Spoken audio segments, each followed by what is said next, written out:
Welcome back to my channel. I'll be showing you how I made this beautiful cowl neckline. It is so simple and easy to make. So let's move to the cutting table.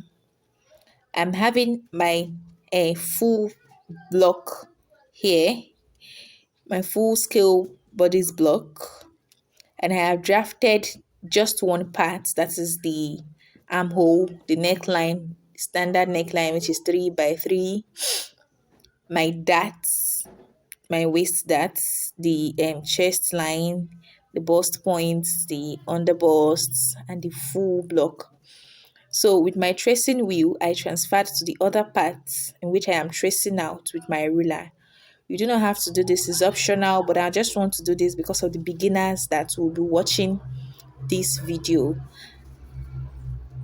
So with my ruler, I'm trying to get what I traced out with my tracing wheel. So that is one of the advantages of tracing wheel.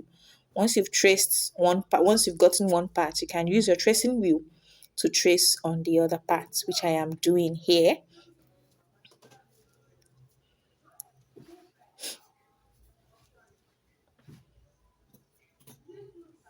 So the next thing, like I said earlier, it's the standard neckline that I use 3 by 3. You can alter yours. You can make yours wider than that. Nothing spoiled. The next thing is to slit the center. That was what I did. I slitted the center, as you can see me do in the video. Slitted it down to close to the end of my blouse length. That is what I did. So I am cutting out the armhole and the shoulder slope because I wouldn't need the excess. But take note that I am not cutting out the neckline. The neckline is needed, I'm not cutting it off. I just decided to draw the standard here so that we can be able to get how much we need for the shoulder slope. So that it wouldn't be haphazard, because that is what we'll be using for the joining. So you can make yours wider if you want, because I later did that. I wasn't really satisfied with how clustered my neckline was. So I decided to make it wide later at some point. But if you use 3 by 3, it's still fine and perfect.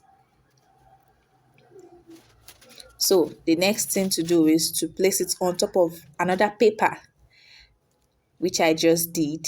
Place on top of another paper and then get how wide you want it to be. You get the width, almost like a V. Get it? So once you do this, you can try to stabilize it, like make it firm, do not make it fly off. So, and for it not to fly off, you can make do of your paper tape. But this is me trying to get an allowance, trying to get the allowance for my shoulder slope and the neckline, because I'll be adding an allowance to it. So that's just what I did here. And for this part, my paper wasn't wide enough for this part, so I joined paper to it. So if your paper is wide enough, you do not have to bother for what I am currently doing.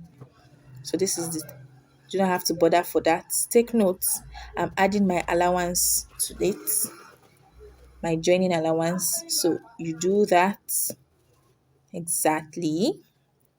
Cut it off. Now I'm using my paper tape to tape it down, taping what I need down.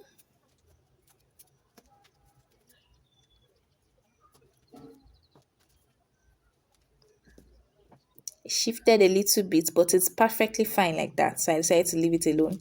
So I'm still cutting my excesses off from the armhole because I had attached another paper to it. Remember I said if your paper is wide enough, you don't have to bother with this. So the next thing to do is to place on your fabric. As I said, it is simple and easy to cut. That's just all you need to do, or all you need to know about cutting a beautiful cowl neckline. That's just all you need to know. Then you transfer to your fabric. Ta-da! But take note, your back neckline, your back is the same. There is nothing to alter about it. The only difference is if you are not adding a zip, you make it normal. You don't bother to add a zip line to it. That's just it. There is nothing. There is nothing different about the back. It's just the front that is having the cowl neckline.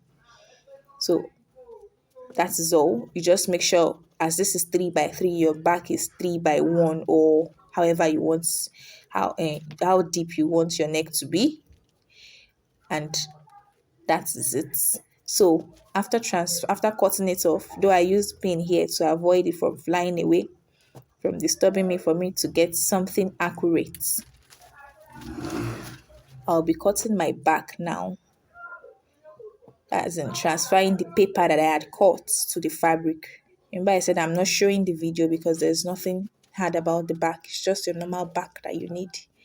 So this is me cutting it off, placing it on my fabric so I can cut off, use 3 by 1 from this paper, from this illustration here. Then with my allowance, you're good to go. It's just so simple and easy to do.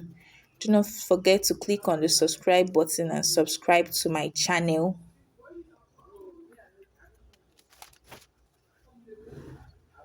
So once that is done, all you need to do next is, while sewing, after adding your facing, you join your shoulder slope together, then you do your shaping, your finishing, and we are good to go.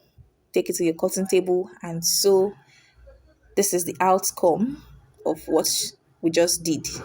Here is the outcome. Thank you very much for watching. Much love.